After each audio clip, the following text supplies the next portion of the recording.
শিক্ষার্থী, আমি বরাবরের মতো আবারও একটি ভিডিও নিয়ে আসলাম 9 দিয়ে ভাগ করার মজা। তো দেখো এখানে আমি 1 থেকে 8 পর্যন্ত 9 দিয়ে ভাগ করব।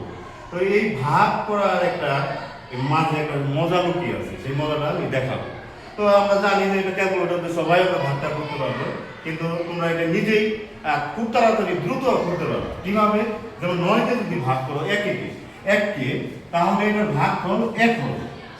তবে প্রথমে আগে দশমিক দিয়ে নিতে হবে, তারপরে এটা ভাগফল 1 এভাবে চলতে থাকবে।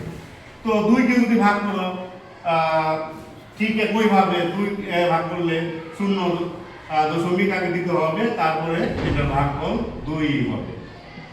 তারপরে যদি 3কে ভাগ করো এরকম চলতেই থাকবে, তার মানে এর ভাগফল হবে 3, চলতে থাকবে। 4কে ভাগ করলে এটার ভাগফল হবে 4, এরকম করে চলতে থাকবে। তো 5কে যদি ভাগ করো তাহলে বলো তো এখন কত হবে?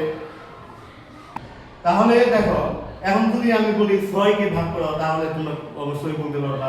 7কে ভাগ করো, তাহলে ভাগফল কত হবে অবশ্যই বলতে পারবা। 8কে ভাগ করো, এইভাবে সবগুলাই করতে পারবা। তো এখানে আমি আমার ভিডিও শেষ করতে চাচ্ছি। তো তোমাদের কাছে যদি ভালো লাগে কমেন্ট করে জানাবো।